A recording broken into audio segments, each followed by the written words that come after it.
हमें जो मास ओरिजिन पे रखा हुआ है इस पे फोर्स कैलकुलेट करना है। तो बहुत सिंपल सा रूल बनाओ। अभी भी देख सुपर पोजिशन का ही सबसे बेस्ट एग्जांपल है ना, हमने तो क्लॉक वाले भी कर लिए ना क्वेश्चंस, तो ये तो बहुत आसान होना चाहिए आप लोगों के लिए। ये मास इस मास को अट्रैक्ट करेगा, ये वाला मास भी इस मास को अट्रैक्ट करेगा एंड सो ऑन। तो 1 on 1 करो एक बार। हाँ, पहले वाला मास ओरिजिन पे कितना फोर्स लगाया बच्चों? फोर्स O बोले तो ओरिजिन, 1 बोले तो 1। This is equals to G m square by 1 का स्क्वायर। सही बोला है? Force on O by second बोलो G m स्क्वायर बाय 2 का स्क्वायर एंड सो ऑन। एक और लिख देते हैं, force of O on by 3 तो G m square by 9। Perfect. तीनों के तीनों लगेंगे एक ही डायरेक्शन में, तो सिंपली ऐड कर दो इनको। चलो F नेट बोलो, F net Neha, F net add करो इनको। तो what we will get? G m square by 1 plus G m square by 4 plus G m square by 9 plus and so on. GM square को common ले लो, 1 plus 1 by 4 plus 1 by 9 plus up to 1 by infinity. कोई वो series बनेगी क्या? क्या? नहीं GP तो वो होता है ना कॉमन रेशियो, तो कॉमन रेशियो तो नहीं आ रही इसमें, तो एपीबी छोड़ दो, स्पेशल सीरीज है। लिव इट बताओ। यहाँ तक आए नहीं है समझ में? पक्की बात है, बस खत्म करो इसको, कोई बड़ी बात नहीं होनी चाहिए। अभी करें छोटा सा क्वेश्चन हो, ये आंसर है। हाँ बस ये आंसर है, ठीक है ना। कोई सीरीज बन रही होगी तो सीरीज वाला फॉर्मूला लगा देंगे, जीपी बन रही होती तो बहुत इजीली जीपी का फॉर्मूला आता है। जीपी तो नहीं है, पर सीरीज तो है ही नहीं, जीरो तो है ही नहीं। जीरो तो कैसे हो सकता है ना? जीरो कब हो सकता था? हाँ भाई, जीरो कब हो सकता था? जैसे जितने मासेस इधर रखे सेम उसी लेवल पे इधर रखे होते, तो सिमेट्री से हम कह सकते थे एक मास दूसरे मास के वेट को कैंसिल आउट कर रहा है। इस केस में तो जीरो नहीं बनेगा किसी भी हालत में ना, छोड़ दो। आ जाओ। अब सेम ऐसे ही क्वेश्चन में यहाँ पे फील्ड पूछा जाए तो फील्ड भी कैलकुलेट कर सकते हैं। फील्ड का फॉर्मूला बोलो, Gm बाय r स्क्वायर। खत्म। यहाँ पे जैसे m स्क्वायर आ गया, वहां पे क्या आ जाएगा? m। Gm बाय 1 का स्क्वायर, Gm बाय 2 का square and so you can easily calculate. चलिए आज हम बात करेंगे। अच्छा मुझे बहुत एक कॉन्सेप्चुअल क्वेश्चन बताओ। बोला गया कि दो वाटर बबल देखिए, बबल तो दो बबल है, ठीक है, और वो रखे हुए वाटर में, तो बताओ उनके बीच में लगने वाला क्या होगा? Force of attraction, force of repulsion, या कोई फोर्स ही नहीं लगेगी? दो बबल है, एयर बबल समझते हो ना, वाटर के बबल, दोनों पानी में रखे हुए, तो दोनों के बीच में क्या होगा? Force of attraction, force of repulsion, या कोई भी फोर्स नहीं लगेगा? Force of attraction, force of attraction. ये समझ में आना चाहिए, ठीक है बच्चे? आ जाओ। अब सुनो, हमसे बोला गया there are two masses, mass having 4m and m and they are separated by a distance d। ठीक। अच्छा अब ये बताओ, बोला गया कि अगर दे विल रोटेट, मतलब दे विल मूव, अच्छा मूव करेंगे तो कौन से फोर्स रिस्पॉन्सिबल है इनको मूव कराने के लिए? Gravitational force. अगर कोई और फोर्स नहीं तो ग्रेविटेशनल फोर्स तो लगेगा इनके बीच में। कह रहे ये मूव भी कर रहे हैं under the influence of gravitation force. बोला गया what is the ratio of their kinetic energy. अब याद करो हम लोग ने एक चीज देखी थी, क्या? कि अगर बॉडी पर फोर्सेस लग रही है, एफ नेट 0 है, तो टॉर्क नेट 0 हो भी सकता है, and if a body is free to rotate then it will rotate about its axis passing through its center of mass and parallel to torque vector direction। याद है थोड़ा बहुत? तो बोला कि दोनों के दोनों ने घूम रहे हैं विद सर्टेन वेलोसिटी, व्हाटएवर जो भी वेलोसिटी होगी। हमसे बोला गया what is the ratio of their kinetic energy, what is the ratio of their. तो ये तो समझ में आ गया, अगर ये घूम रहे हैं तो टॉर्क लग रहा है, और घूमने वाली के पास काइनेटिक एनर्जी का फॉर्मूला बोलो, 1/2 I ओमेगा स्क्वायर, 1/2 1/2 1/2। ये घूमेंगे तो पक्की बात है इनके पास ओमेगा सेम रहेगा।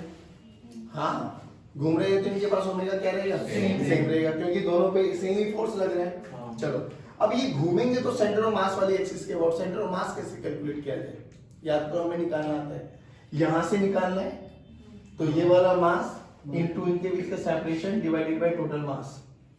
यानी अगर मुझे इस पॉइंट से सेंटर ऑफ मास की पोजीशन कैलकुलेट करनी है तो यहां से कोई भी दूरी मान लीजिए x, तो ये how to calculate this as x क्या, सेंटर ऑफ मास की पोजीशन कैसे निकालते हैं बाबा, x this is equals to mass दोनों के बीच का separation divided by 4m plus m 5m, बोले तो d बाय 5।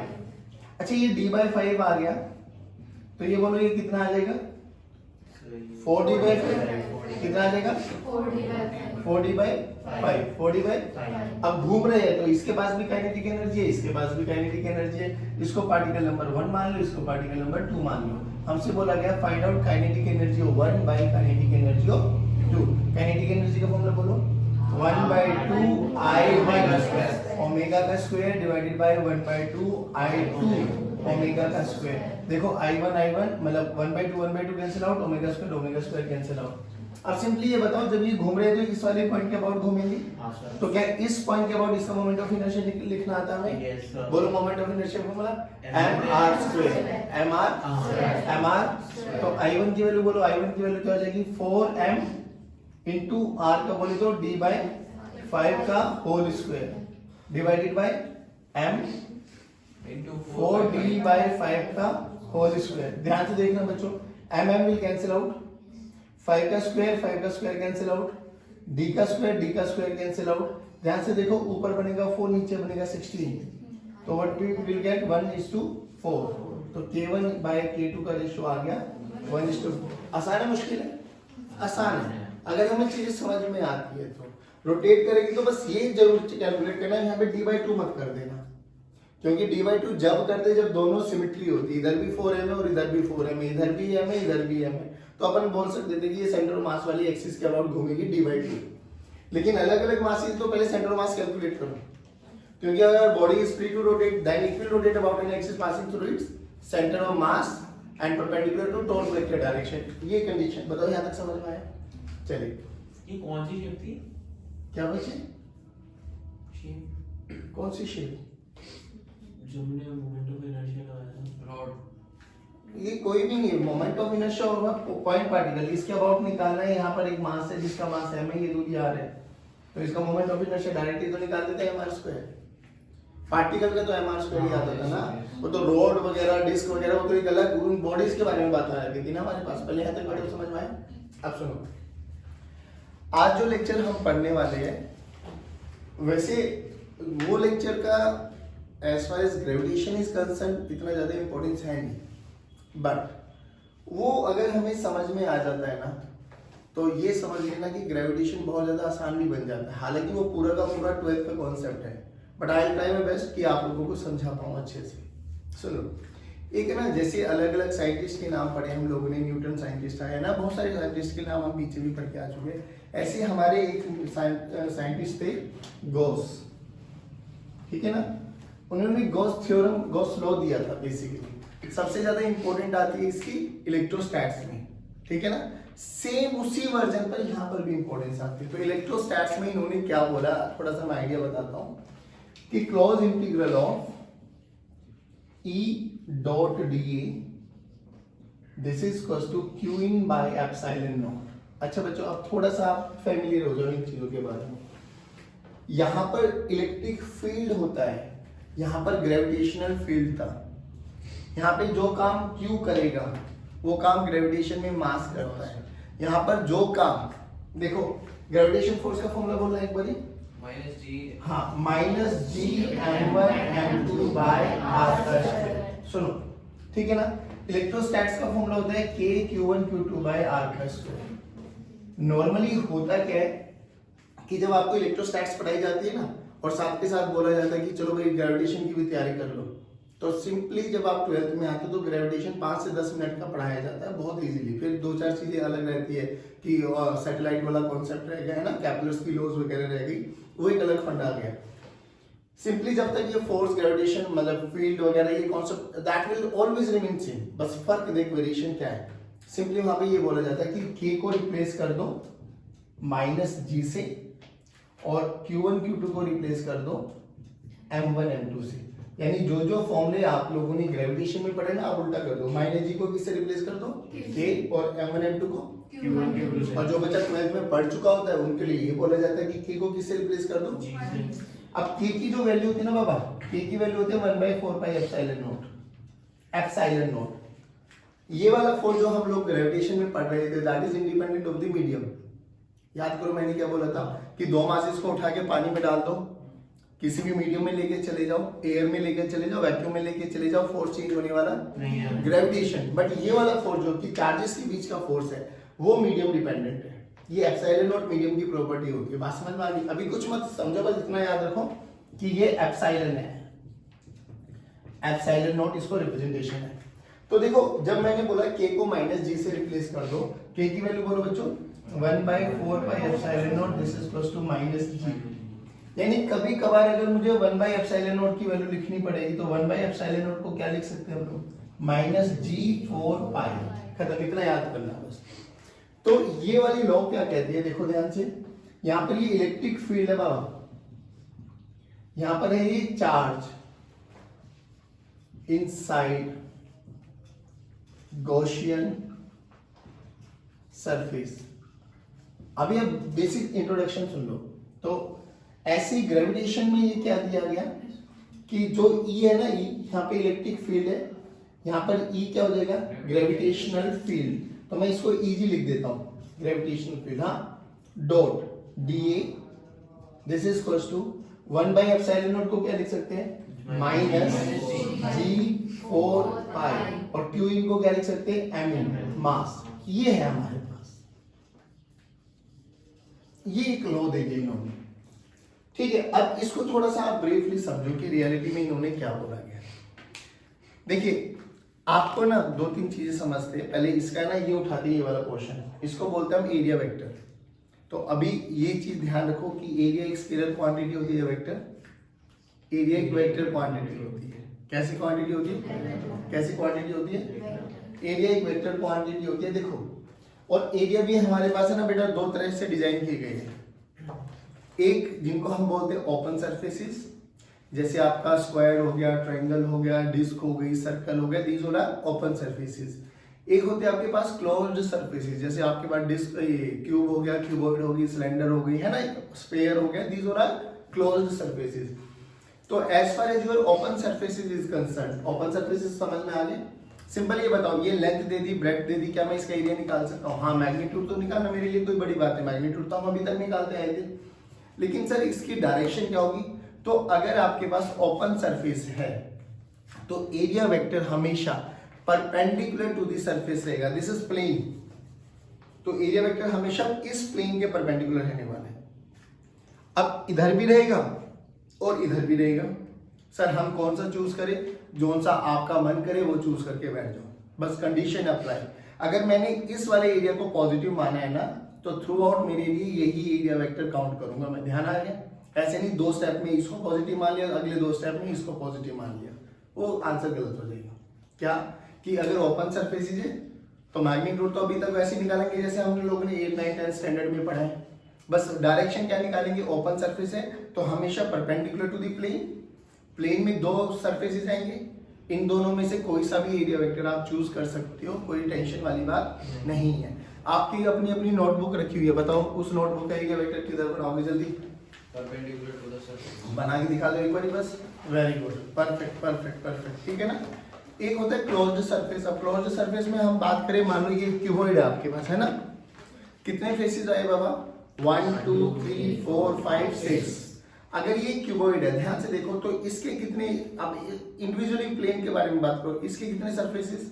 2, मतलब इसके कितना एरिया वेक्टर? 2, एक बाहर और एक अंदर। इसका बताओ, ऊपर और नीचे, आपकी साइड मेरी साइड, अंदर बाहर, लेफ्ट राइट। तो इसमें भी ऐसे ही होगा, बट इसमें से कौन सा एरिया वेक्टर चूज करना है? बस हमेशा ध्यान रखो, अगर क्लोज्ड सरफेस हुआ तो हमेशा वो वाला एरिया वेक्टर लेके चलना है विच इज प्रोपगेटिंग आउटसाइड। जो बाहर की डायरेक्शन में वो एरिया वेक्टर को आप काउंट करोगे हमेशा, ऑलवेज बेनिफिट होगा। है, अभी बताऊंगा, ठीक है। हमेशा ये याद रखना, प्लेन सरफेस है, ओपन सरफेस है, कोई भी एरिया वेक्टर चूज कर लो, लेफ्ट राइट ऊपर नीचे जो तेरा मन करे। बट अगर क्लोज सरफेस आ गया तो हमेशा वो वाला एरिया वेक्टर लेके चलना which is propagating outward direction.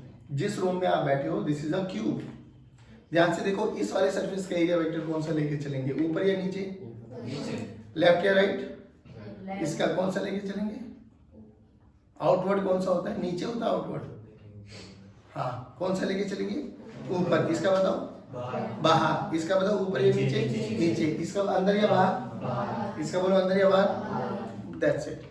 और एरिया वेक्टर हमेशा कैसे रहेगा, परपेंडिकुलर टू दी सरफेस। जल्दी बताओ, यहाँ तक समझ में आया, बाकी बात इसको था। अभी है ना, यहाँ पे पढ़ेंगे ग्रेविटेशनल फील्ड लाइंस। अब ग्रेविटेशन फील्ड लाइंस क्या होती है, देखो रियलिटी में तो हमें ये लगता है ना कि जैसे मैं इस मास को छोड़ दूंगा तो ये नीचे जाएंगी, है ना, ऐसा थोड़ी ना कुछ फील्ड लाइंस हमें दिखाई दे रही है कि इसमें रस्सियां निकली है धरती से और उसने अपनी तरफ उसको अट्रैक्ट कर लिया। इसको डिट्टो सेम ऐसे समझो स्पाइडर का वेब। याद करो स्पाइडर के वेब से आपको कहानी सिखाई थी कि स्पाइडर ने अपना जाल बिछा रखा है, बट स्पाइडर के वो छोटे छोटे जाले हमें दिखाई देते हैं। ऐसे ही यहाँ पर है ना, हर एक मास का अपना अपना एक फील्ड होता है जिनको हम बोलते हैं ग्रेविटेशनल फील्ड, और उन फील्ड को पढ़ने के लिए बनाई गई है फील्ड लाइंस। अब मैं आपको बताता हूँ कि how to draw field lines. सोच के देखिए, यहाँ पे एक मास है, मास पॉइंट मास, ठीक है बाबा, एक पॉइंट मास रखा हुआ है। अब जब भी फील्ड लाइंस ड्रॉ करनी है ना, बस आप ये समझ लो कि अगर इसके विसिनिटी में कोई भी मास होता तो वो उस पर फोर्स किधर लगा रहा होता। सोच, अगर यहाँ पे मास है, ये कैपिटल एम मान लेता हूँ, हाँ, यहाँ पे एक छोटा सा मास रखा हुआ है, बोल ये कैपिटल एम उस स्मॉल एम को किधर खींचता आपने, तो फील्ड लाइंस की डायरेक्शन है ये, जिधर फोर्स लगेगा ये, ठीक। यहाँ पर होता तो ऐसे खींचता, यहाँ पर होता तो, अरे बोलो भाई, तो this is field lines, gravitational field lines बोलते हैं इनको। क्या बोलते हैं बाबा, क्या बोलते हैं? अच्छा, ये कहां से आती हुई दिखाई देगी, इन्फिनिटी, इन्फिनिटी से। ऑब्जेक्ट कहाँ पे है? ऑब्जेक्ट ये ना जिसकी फील्ड लाइंस बना रहा हूँ, ये मास है, यहाँ पे रख दूं, यहाँ पे रख दूं, यहाँ पे रख दूं, कहीं पे भी रख दूं, यहाँ पे रख दूं, यहाँ पे रख दूं, यहाँ पे रख दूं, तो इसमें एक फोर्स लगेगा, है ना, तो इनको बोलते हैं ग्रेविटेशनल फील्ड लाइंस। अच्छा, ये ग्रेविटेशनल फील्ड लाइंस है कहाँ से आ रही है, हमें कहाँ से लगेगा आती हुई, बहुत दूर से, और बहुत दूर का मतलब इन्फिनिटी, कहाँ पे खत्म हो रही है, मास पे। तो gravitational field lines originate at infinity and terminate at mass. Infinity से ओरिजिनेट होती है, कहाँ खत्म होती है, मास। अब एक बात बताओ, थोड़ा इमेजिन करना है इसको, यहाँ पर एक मास रखा हुआ है, मान लो ये टिप पे मास रखा हुआ है, इधर रखो, इधर रखो, इधर रखो, इधर रखो, कहीं पर भी रखो, फील्ड लाइंस ऐसे बनेंगी ना, अरे बोलो भाई, ये पूरे को बना के क्या बनेगा, कैसी शेप बनेगी, स्फीयर। कैसी बनेगी, अब ऐसे समझो जैसे आप लोगों ने संतरा वगैरह देखा ना, संतरा लेके ना, वो जो टूथपिक होती है ना, उनको उस पे घुसा दो, तो जो टूथपिक होंगी वो किसको रिप्रेजेंट करेंगी, ग्रेविटेशनल फील्ड लाइंस को। अब उस टूथपिक को ना पूरे के पूरे पेपर में उठाओ और वो बनाओ, शेप बनाओ, कैसी शेप बनेगी, स्फीयर। कैसी बनेगी, तो अगर हम बात करें पॉइंट मास के कारण ग्रेविटेशनल फील्ड लाइंस, एक पूरा सरफेस बना दो, कैसी बनेगी, स्फेरिकल नेचर। कैसी बनेगी, इन लाइंस को बोला गया these lines are radially inward. क्या बोला गया, रेडियली इनवर्ड। क्यों बोला गया रेडियली इनवर्ड, समझ में आ गया, क्योंकि इन सभी लाइंस को मिला के एक स्फीयर बनने वाला है, और ये स्फीयर पे क्या बनने वाली है, रेडियली, मतलब रेडियल लाइंस। अरे हाँ ये बोलो, तो these all are radial lines. पहली बात समझ में आ गई, डन। अब कहीं पर ये लाइंस ज्यादा होंगी, कहीं पर ये लाइंस कम होंगी, वो हमें कैसे पता लगेगा, खुद सोच के बताओ। एक मास लिया मैंने 1 किलोग्राम का, एक मास लिया मैंने 2 किलोग्राम का, बोलो कहां से लाइंस ज्यादा निकलने वाली है, अपने दिमाग से बताओ। 2 किलोग्राम, कॉमन सेंस से बोला ना। तो किसी भी मास पे कितनी लाइंस टर्मिनेट होगी, क्योंकि यहाँ पे मासेस पे टर्मिनेट होती है लाइंस, तो कितनी मास टर्मिनेट हो रही है वो डिपेंड करेगा कि उसका मैग्नीट्यूड कितना है। सोच, अगर 1 किलोग्राम पे 2 लाइंस आगे खत्म हो रही है, तो 2 वाले पे 4 वाले पे 8, तो number of lines terminating at mass is directly proportional to magnitude of mass is directly proportional to नहीं आया समझ में पक्की बात। अब सोचो मान लो ये ग्रेविटेशन फील्ड लाइन है, एक ग्रेविटेशनल फील्ड लाइन, ठीक। सोच ऐसे है ना, अब मैंने यहाँ पे कोई भी एक मास रख दिया भाई, ग्रेविटेशन फील्ड लाइन से तो कहीं ना कहीं एक मास होगा, अरे बोलो भाई, कहीं ना कहीं एक मास होगा। और अगर मैं इस पे एक मास रख दूं छोटा है, तो ये मास इस मास पे फोर्स लगाएगा किधर, ड्रॉ अ टेंजेंट। तो टेंजेंट अगर हम ड्रॉ कर देते हैं किसी भी ग्रेविटेशन फील्ड लाइंस पर, वो क्या रिप्रेजेंट करता है, फोर्स एंड फील्ड की डायरेक्शन। फोर्स देखो ना, टेंजेंट ड्रॉ कर दिया तो फोर्स भी इधर लग रहा है, और टेंजेंट ड्रॉ कर दो तो ग्रेविटेशन फील्ड लाइंस की भी डायरेक्शन यही होगी। इधर देख लो ना, इस लाइन पे टेंजेंट ड्रॉ करो तो यही तो है टेंजेंट। टेंजेंट क्या बता रहा है कि फोर्स भी इधर लग रहा है और फील्ड भी इधर ही है, नहीं आया समझ में। तो टेंजेंट क्या देगा, फोर्स एंड फील्ड की डायरेक्शन। बात समझ में आई। दो gravitational field lines can never intersect each other. क्यों? क्योंकि at the point of intersection, अगर हम यहाँ पे बात करें तो एक टेंजेंट यहाँ पे ड्रॉ करो, एक टेंजेंट यहाँ पे ड्रॉ करो, क्या एक ही पार्टिकल के बाद दो डायरेक्शन पॉसिबल है? नो। तो दो gravitation field lines can never intersect each other. बात समझ में आ गई। कहीं पर ऐसे दे दिया जाए आपके पास, ध्यान से देखना बच्चों, तो ये क्या रिप्रेजेंट करता है, यहाँ पे बहुत सारी लाइन है, एक छोटा सा एरिया बनाओ, उतना ही एरिया यहाँ पर बनाओ, तो यहाँ उसी एरिया में दो लाइंस पास हो रही है, इसी एरिया में यहाँ पे एक भी लाइन नहीं है। तो जहां पर डेंसिटी ज्यादा होती है वहां पर फील्ड स्ट्रेंथ ज्यादा होती है, वहां पे फोर्स लगाने की क्षमता ज्यादा होती है। जहां पर लाइंस बहुत दूर दूर है, रेयर है, वहां पर इंटेंसिटी उतनी ही कम होती है। बात समझ में आई। These are some important point जो आपको याद रखना है। अभी यहाँ से याद क्या रखना है बस, कि अगर एक पॉइंट मास है तो उसके कारण जो फील्ड लाइंस है वो उस मास की तरफ टर्मिनेट होती हुई दिखाई देंगी, और उनको अगर मुझे एक सरफेस बनाना है तो that is spherical in nature. बात समझ में आ गया। अब सुनो, अब इस गॉस लॉ से हम लोग क्या करते हैं, हम कुछ सिमेट्री मासेस के कारण ग्रेविटेशनल फील्ड कैलकुलेट करते हैं, और ये अप्रोच बहुत इजी बन जाती है। अब इस फॉर्मूले को समझो, क्या बोल रहे हैं कि this is close integral. Close का मतलब बंद। किसका इंटीग्रल है बेटा, ये सरफेस का इंटीग्रल है, एरिया का। तो close integral of E dot E G बोले तो gravitational field, E dot D A, this is equals to minus G4 pi into mass enclosed. सबसे पहले इसको ओपन करो एक बार, क्लोज इंटीग्रल Eg dA, ये डॉट प्रोडक्ट है बाबा, cos theta, this is equals to minus G4 pi and enclosed. अब देखो हमें क्या करना है, हमें हर केस में ये कैलकुलेट करना है, ठीक।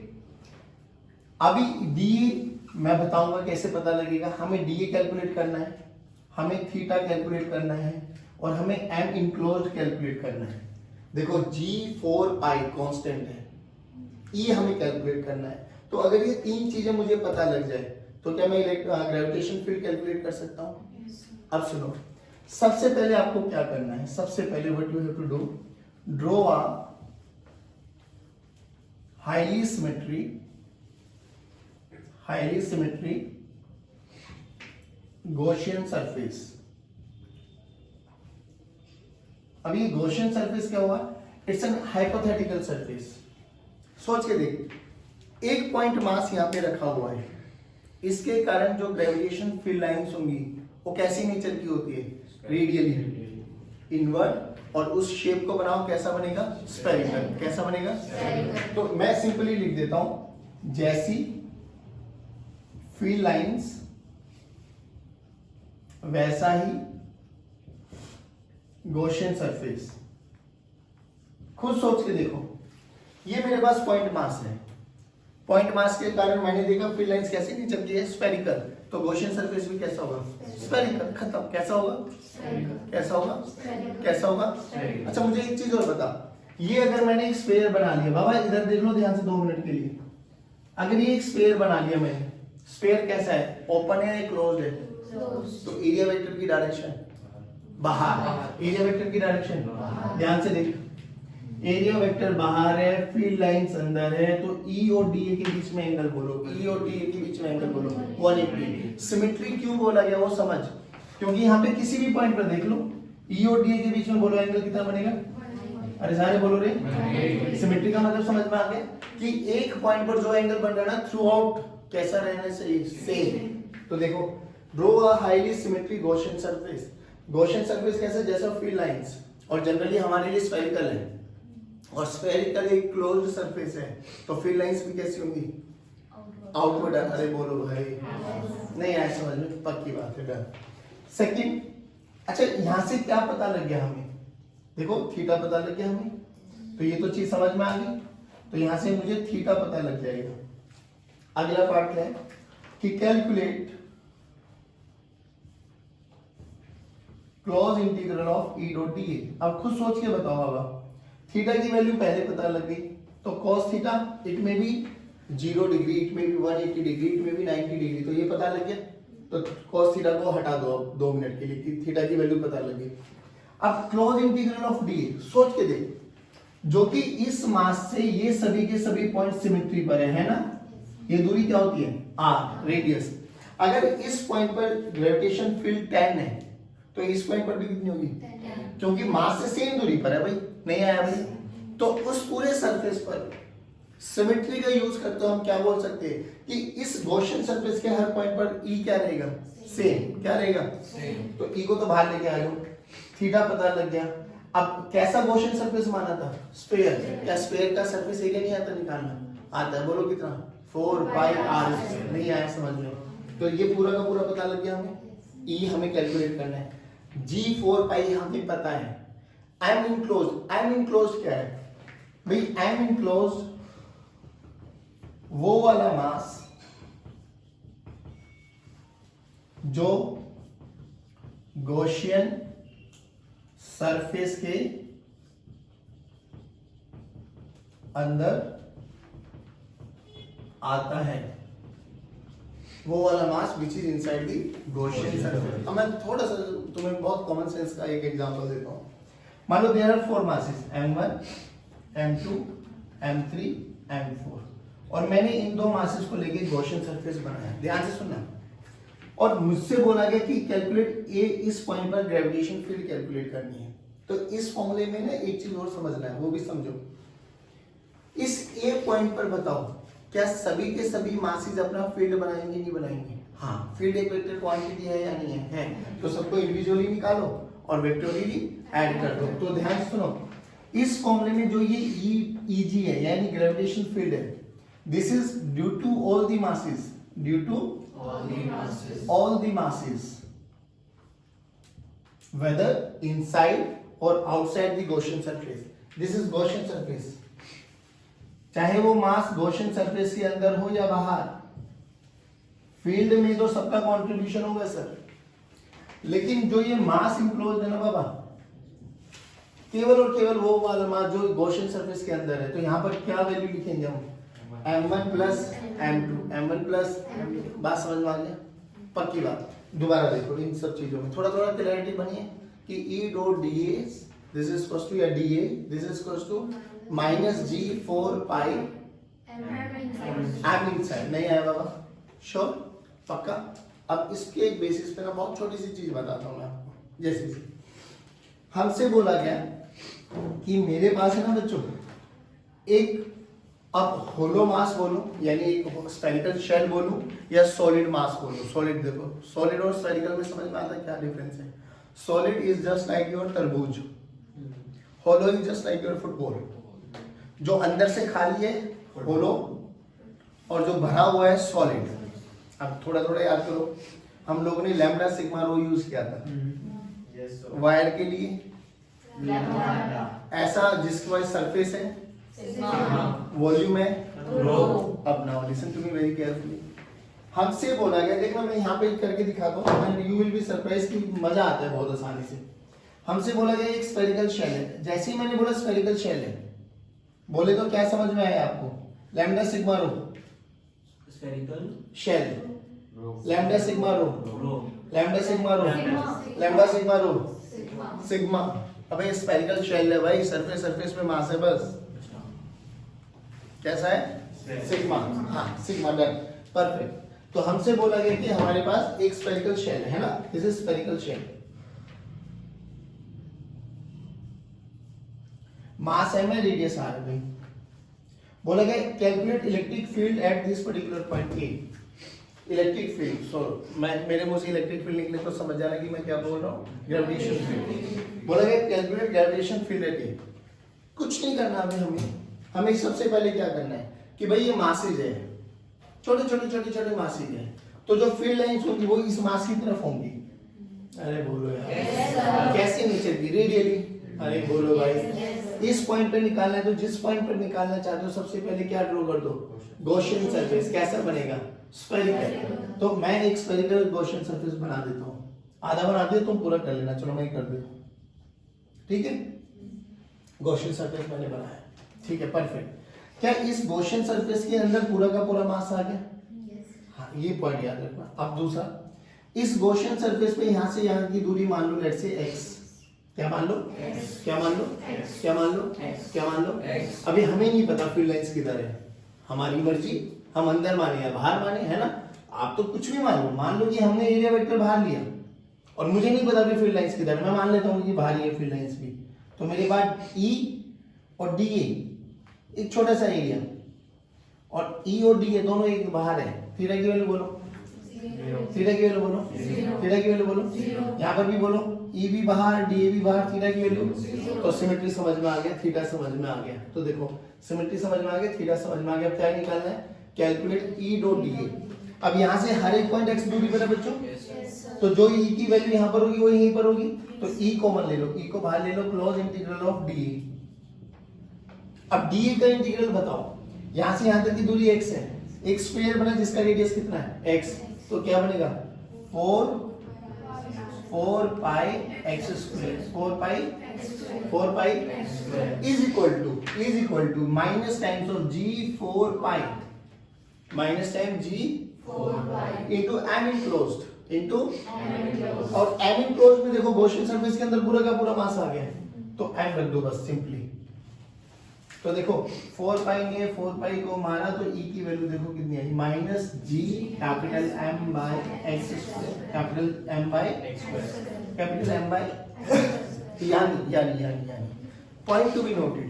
अब आपको डायरेक्ट याद करना है कि हम इसको ऐसे भी याद कर सकते हैं कि अगर मेरे पास एक स्फेरिकल क्षेत्र नहीं, सुनो एक सेकंड रुको, कि हम इसको ऐसे भी मान सकते हैं कि इस पूरे के पूरे सिस्टम का मास इसके सेंटर पे रखा हुआ है, और ये सेंटर कितनी दूरी पर है?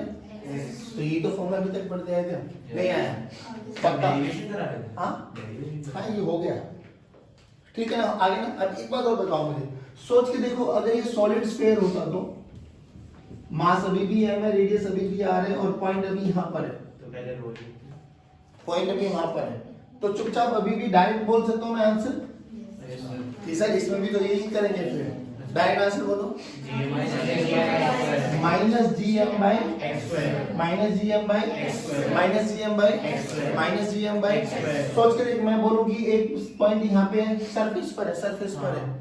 अब क्या करें सर? एक बात बताओ, अभी भी ऐसे ही करके दिखाता हूँ 2 मिनट के लिए, अब बस समझना, वर्बली हो जाएगा, कोई मुश्किल नहीं। सर पॉइंट सरफेस पे, हाँ नीले वाला पॉइंट है, ठीक है सर। गॉसियन सरफेस बनाओ, तो गॉसियन सरफेस कैसे बनाऊंगा? स्फेरिकल, जिसका रेडियस कितना मान, भाई ये r है, r प्लस डी आर। अब ये बताओ r प्लस डी आर बहुत बड़ा बहुत छोटा है radius, r plus D R, D R बहुत बड़ा बहुत छोटा, यानी अप्रोक्सीमेटली r। तो हमने एक गॉसियन सरफेस बनाई, नीले वाला देखना ध्यान से,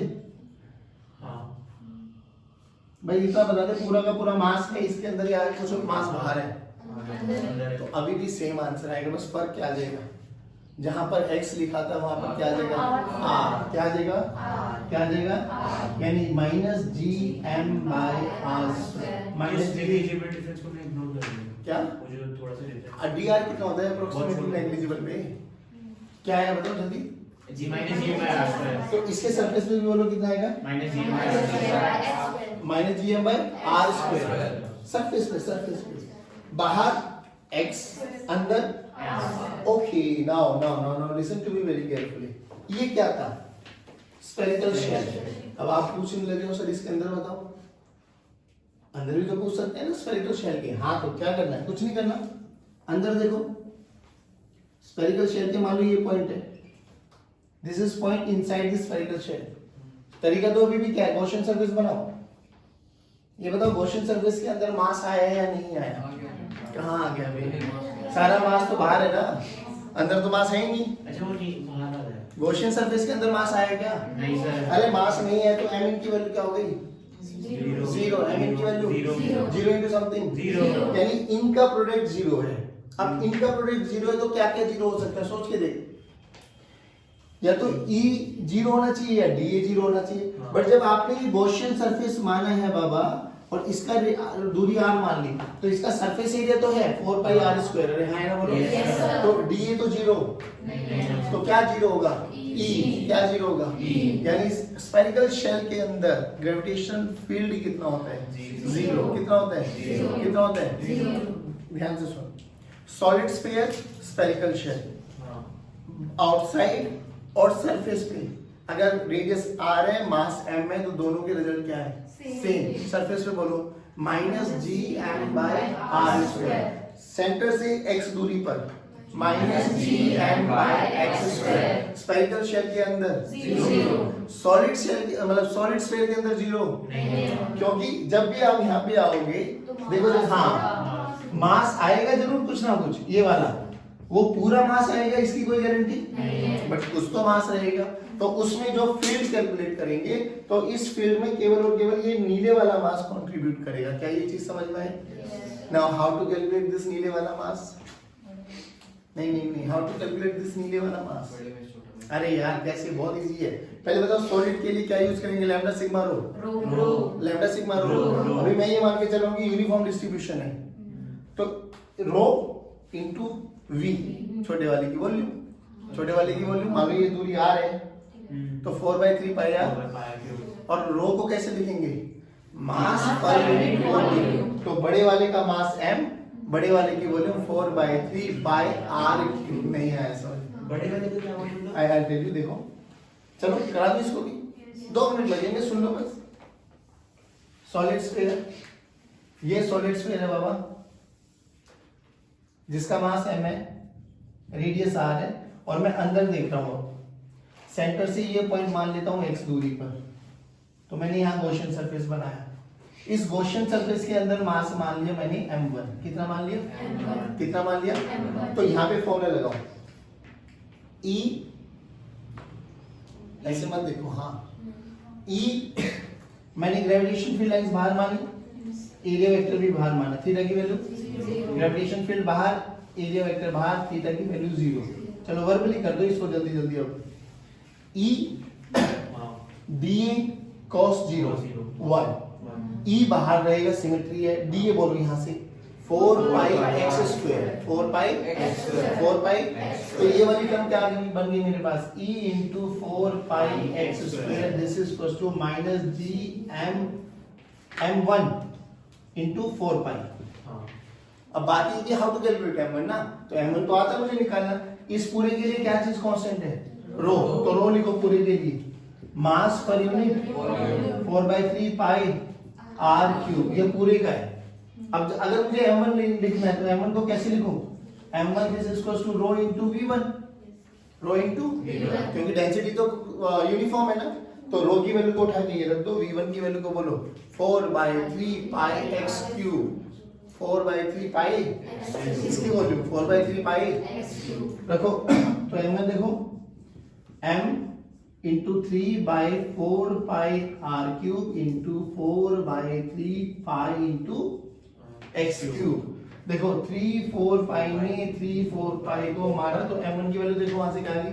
mx cube by r cube, mx cube by r cube. तो यहाँ से क्या बना बेटा? g mx cube by r cube into 4 pi. अब इनको दोनों को इक्वेट करो, देखो कैंसिल हो गया ना, 4 pi cancel out, x square x cube cancel out, तो फॉर्मूला क्या बना? Minus G M X by R cube, minus G M X by R cube, minus G M X by minus G M X by minus G M X by. पक्का? अब 2 minute सुन लो बस। Gravitational field due to spherical shell solid sphere, ठीक है भाई, solid sphere spherical shell, mass m, radius r, मास m, radius r, density rho. Done. चलो यहां से ये दूरी है छोटा r, बोलो इस पॉइंट पर, जल्दी बोलो, -gm/r²। इस पॉइंट पर बोलो -gm/r²। इस पॉइंट पर बोलो 0, स्फेरिकल है कितना 0। इस पॉइंट पे आ जाओ, सेंटर से ये दूरी माइनस, ये आ रही है -gm/r²। इस पॉइंट पे बोलो -gm/r²। इस पॉइंट पर बोलो, यहाँ से x दूरी ले लेते हैं, -gmx/r³।